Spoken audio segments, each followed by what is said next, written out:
The storm never stopped on Xeros IV. A silver haze of acidic rain painted the dense canopy, hissing wherever it touched. Beneath the trees, roots twisted like the remains of ancient battles, and the air buzzed with the breath of predators. Few dared step foot on this death world. Fewer returned. Ambassador Threx of the Alien Compact stood trembling in his environmental suit, his eyes scanning the thermal readouts of his HUD. "This is folly," he muttered in his native tongue, a clicking vibration that echoed faintly inside his helmet. No being tames chaos. But chaos, apparently, had a name, and it was human. He'd heard the legends, stories told in hushed voices across the galactic council chambers, of how humans, the so-called Deathworlders, came from a world nearly as brutal as Xeros IV, how they befriended beasts with jaws that could sever steel, and insects that moved in calculated swarms. It defied logic. It defied biology. It defied sense. And yet, sitting cross-legged in the open, completely unprotected, was a human. He was laughing.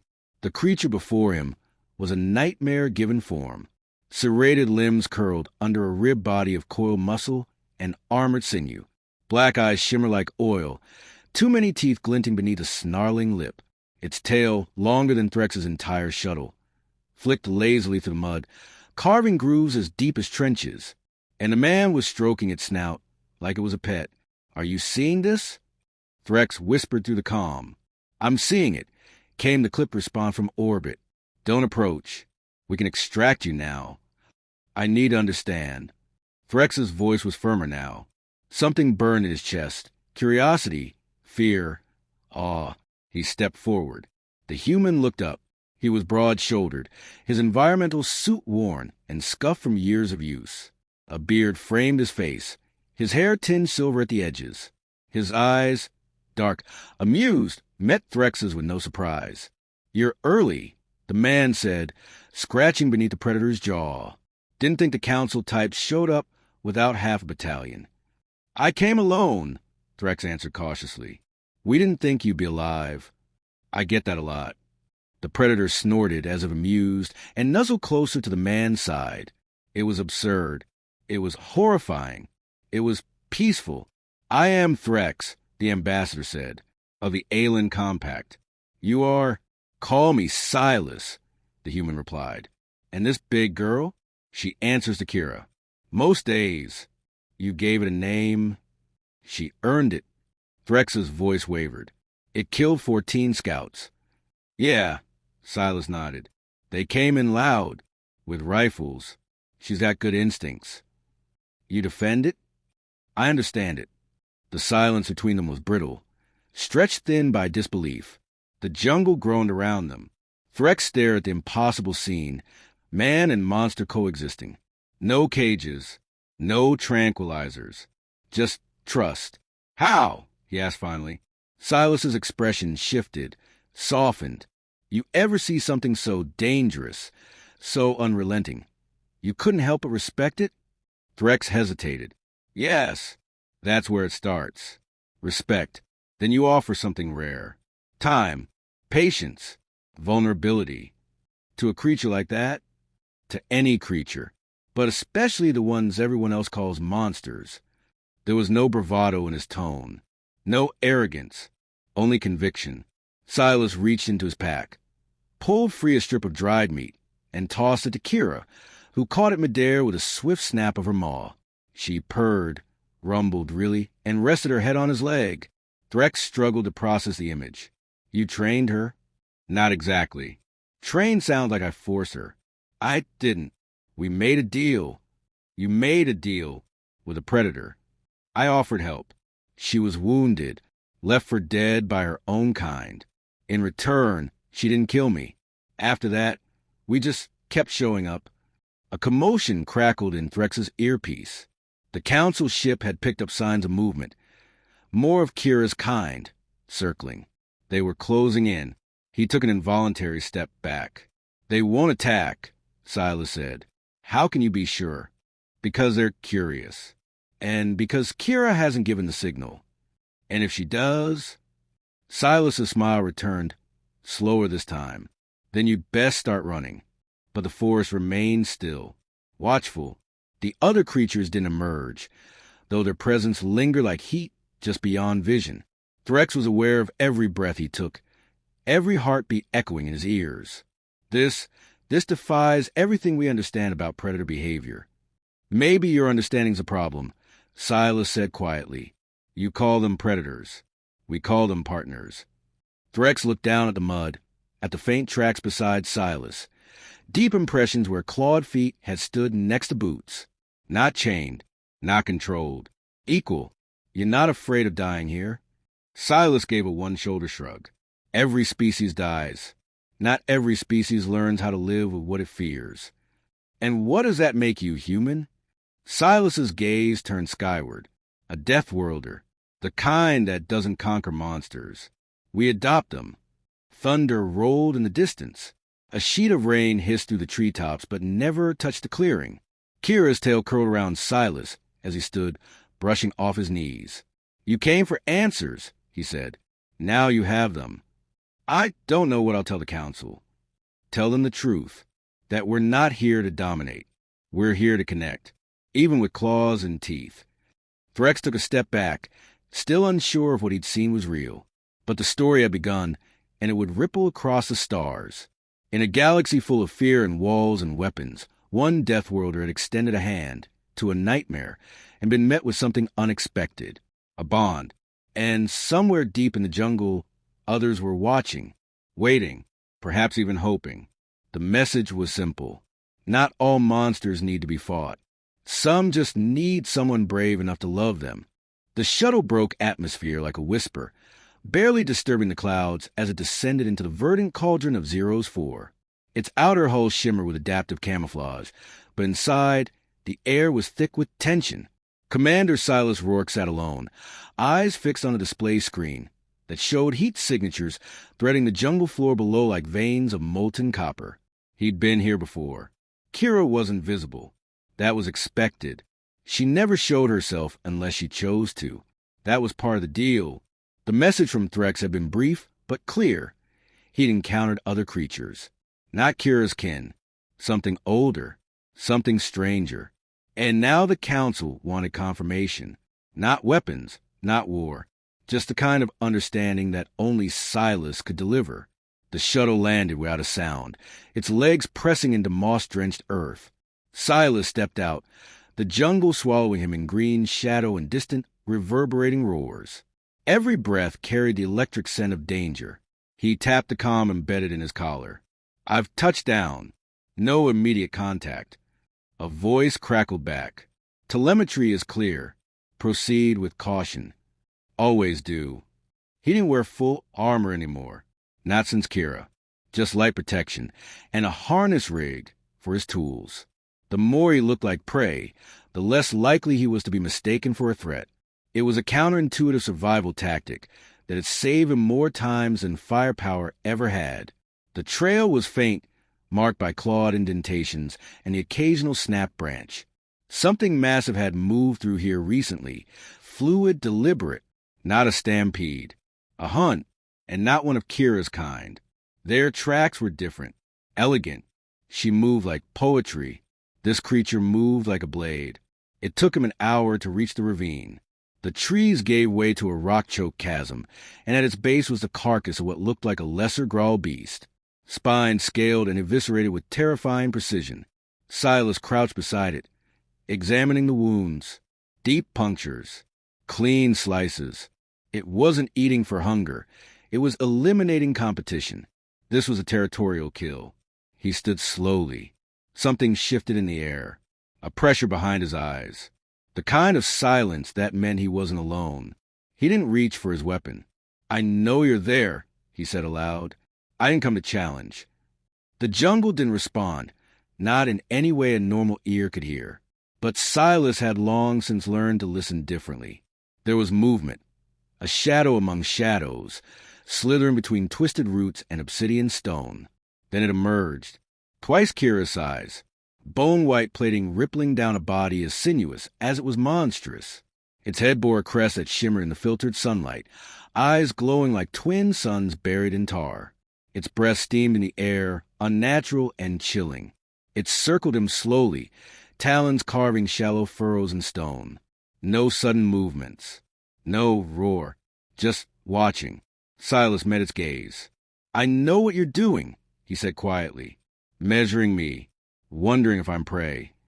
The creature paused, chest expanding slightly. "You've already won.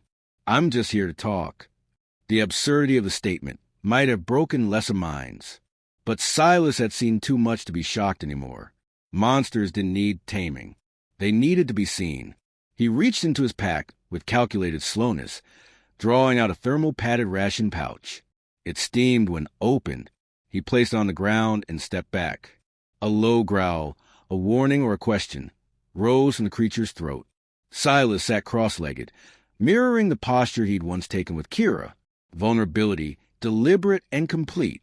The creature inched forward, its movements eerily silent for something its size.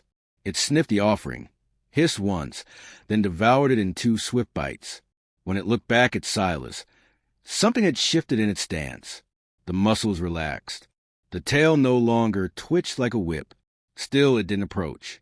Silas nodded. "You've lost something, haven't you? This isn't your hunting ground. You've been displaced." The creature tilted its head, an eerily familiar motion. Curiosity, recognition. He continued, voice even. "I can't give you back what you lost, but I can help you survive. And in return, maybe you let me live." The air shimmered with tension, the moment stretching thin enough to snap. Then a roar split the air, not from the white predator, but from the jungle behind them. Silas turned. Kira, she emerged like a thunderstorm, all coils and fury, eyes locked on the interloper. Her claws dug into the earth, and her body rippled with restrained aggression. "Stop," Silas said quickly, raising a hand. Kira's gaze flicked to him. She didn't attack. "We're talking." Kira hissed, tail swaying dangerously. The tension between the 2 predators was electric, the space between them ready to erupt into violence. The white creature stepped forward, its crest flaring. Silas stood slowly, placing himself between them. His voice was calm but unwavering. "You don't have to fight. Not every territory has to be taken. Some could be shared." They wouldn't understand the words, but they understood tone, presence, intent. He reached out, first to Kira, then to the new creature. He didn't touch them. He just let them feel him. No fear, no aggression, just an offer. A long moment passed. Then the white predator took a step back. Kira mirrored the gesture. Silas exhaled slowly, his heart hammering in his ribs. He had no idea how much of that was diplomacy and how much was dumb luck, but it didn't matter. The result was what counted. He turned to the white one. "You need a name." The creature blinked slowly, then turned and slinked back into the shadows, silent as mist. Kira patted to his side and nudged his arm with her snout. Approval? Disapproval? She always kept him guessing. "Guess she'll come back when she's ready," he murmured, the calm buzz of life in his ear. "We lost visual on you. Are you all right?" Silas grinned. "We're fine. Found something new. Don't send anyone else down." "Not yet." "What did you find?" He glanced into the jungle where the pale predator had vanished. Hope. And maybe something more. Something that might just change the way the galaxy saw predators. Again, the council didn't wait long. Within 72 hours of Silas's report, they dispatched an observation team. Not soldiers. Officially, scientists, linguists, and xenopsychologists, but each came with personal security escort, and each wore the same wary expression, a mix of skepticism and fear. Xeros IV had a reputation that bled into every briefing. It didn't care if you came with kindness or conquest. It just watched, and it judged. Silas stood at the edge of the new clearing, arms crossed as the drop shuttle hissed open. Kira paced behind him, low to the ground. Not quite hostile, but not welcoming either. She didn't like crowds. Neither did he. The first to emerge was Dr. Nyra, a biocommunications expert with eyes sharper than her voice. She paused as she took in the dense jungle, the clawed earth, and Kira's looming form. Her body stiffened, but she didn't flinch. That alone earned Silas's silent approval.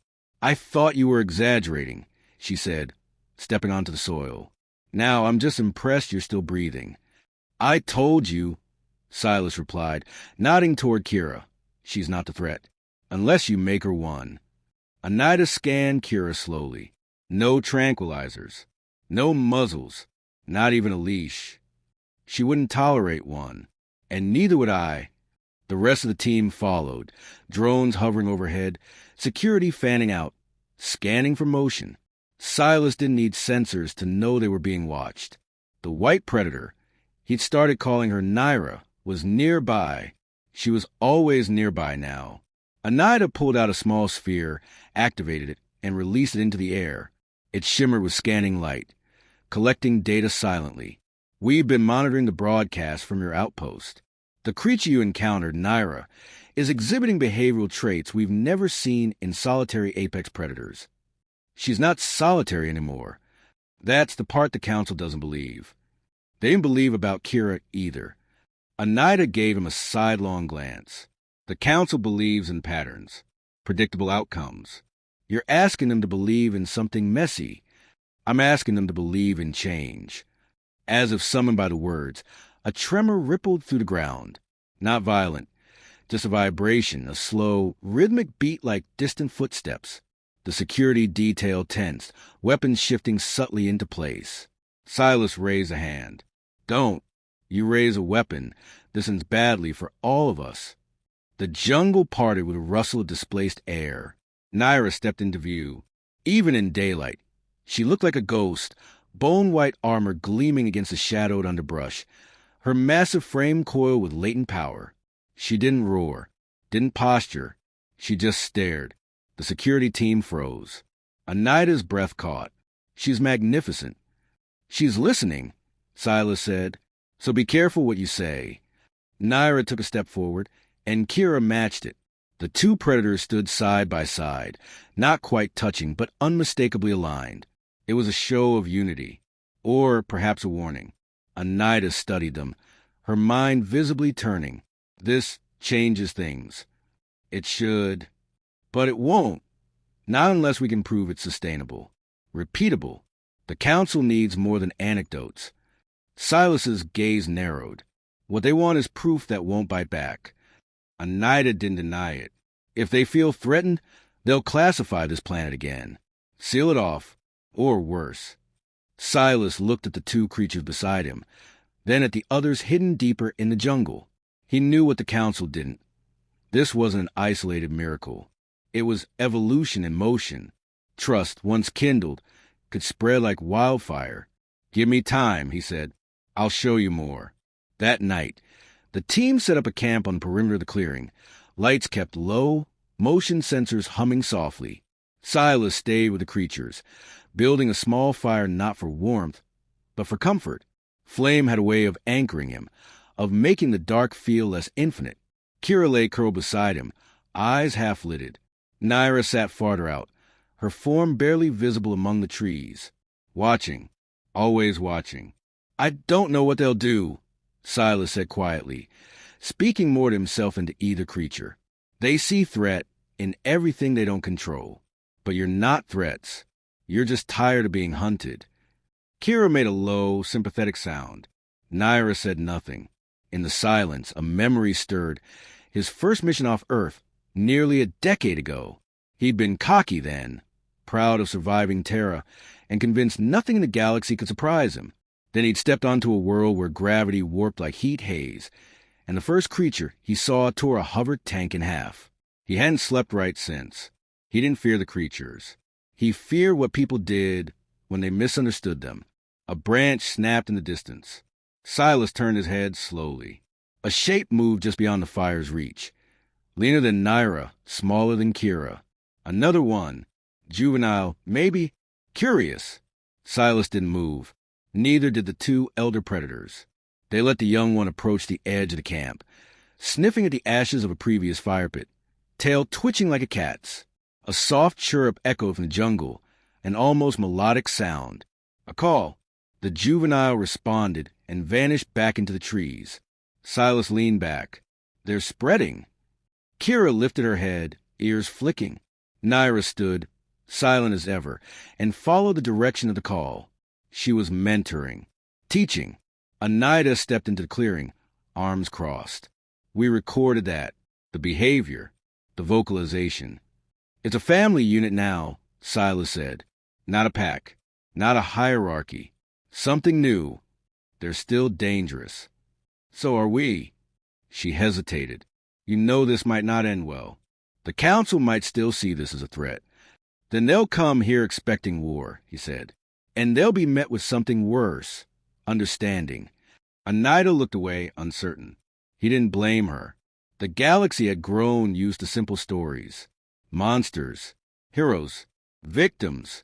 But here, in the wild hush of a death world, those roles didn't exist. Only choices. And the most dangerous choice of all was hope. As dawn broke, painting the trees in molten gold, Nyra returned with 2 more juveniles. They lingered at the clearing's edge, shy and shimmering with potential. Silas stood, brushing soot from his hands. Get your recordings, he said to Nyra. This is the beginning. She nodded slowly, then raised her drone to capture the moment. In that fragile silence, as the sun cut through mist and teeth and trust, a new kind of future took its first breath. The council ship arrived under the cover of low orbit, a silver dagger cutting across Xero's IV sky. It didn't announce its presence with noise or show, but Silas felt it all the same. The weight of judgment was never subtle. The jungle sensed it too. Nyra vanished deeper into the canopy, and even Kira grew tense, her tail lashing the ground in rhythmic unease. They'd come to see, to evaluate, and perhaps to decide the fate of everything that had grown here. Silas stood in the center of the research perimeter, now transformed into a makeshift habitat hub. Trees had been reinforced with observation scaffolds, sensor arrays dotted the outer ring, and temporary shelters hummed with quiet efficiency. It was more than a camp. It was an argument, one made not with weapons but with evidence. Counselor Valen disembarked with 6 others, robes a blend of synthetic fiber and symbolic weight. His face was unreadable, but his eyes scanned the clearing with clinical precision. He wasn't here to be impressed. He was here to be convinced. Silas stepped forward before Nyra could. This had to come from him. We've cataloged 9 individuals so far, he said, gesturing toward the data tower. 3 juveniles, 2 confirmed elders, and 4 subadults. Nyra among them. Valen's gaze lingered on the forest. We've reviewed your transmissions. Impressive footage. Compelling patterns. But simulations can be manipulated. Kira emerged behind Silas, looming tall, unblinking. Valen didn't flinch. He'd been briefed. Probably sedated before descent. She's real, Silas said, lowering his voice. And she's listening. Valen turned toward him. As are we. Proceed. Nyra joined him, handing over a sleek console. We've documented coordinated foraging behaviors, intergenerational teaching patterns, even attempts at mimicry. They're not just adapting. They're initiating contact. One of the council aides raised a brow. Are you suggesting cross-species socialization? I'm suggesting it's already happened, Silas replied. Not just with us, with each other. Nyra wasn't born into a family. She built one. Another tremor shivered through the ground, soft, rhythmic. Nyra stepped into the open, flanked by the juveniles. No growls, no posturing, just presence. The council delegation froze. Even Valen's impassive expression cracked slightly.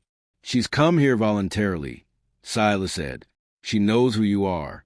She's watching to see if you're worth trusting. Kira paced to Nyra's side, brushing her flank. A greeting. Reassurance. I've never seen apex predators defer like this, muttered one of the aides.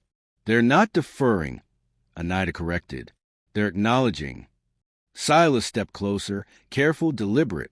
You wanted proof that Deathworlders could change, that even something born in violence could choose peace. You're looking at it. Valen studied the creatures for a long moment, then spoke quietly, almost himself. And what happens when they leave this place? They don't want to, Silas said. They don't need to. What they want is space. Safety. Room to keep building what we interrupted a long time ago. But you've trained them. An aid cut in. You've established control. No, Silas said sharply. "We've established trust. That's the difference. That's why it matters." There was a pause, the kind that sat on the edge of decision.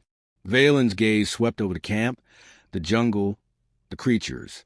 The moment stretched until even the wind seemed to hold its breath. Finally, he nodded. "You'll receive provisional clearance to continue observation. No relocation. No extraction. But any breach, any sign of threat to human life, and this ends." "It won't come to that," Silas said. "I hope not, for their sake." The delegation returned to their shuttle, silent and thoughtful. Silas didn't watch them go.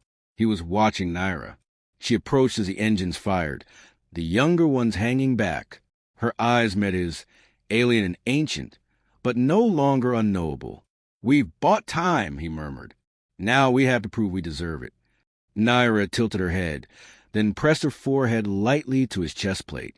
It wasn't affection. It was understanding. That night, the jungle pulsed with quiet life. Juveniles played in the mist, Kira patrolled the treetops, and Nyra rested near the central fire. Silas sat beside her, journal in hand. He didn't write facts. Those were for the reports. He wrote what facts couldn't hold. The way Nyra had looked at the stars earlier, how the youngest had begun to mimic Anida's drone sounds, how something violent and wild had chosen gentleness instead. Not because it was trained, because it could.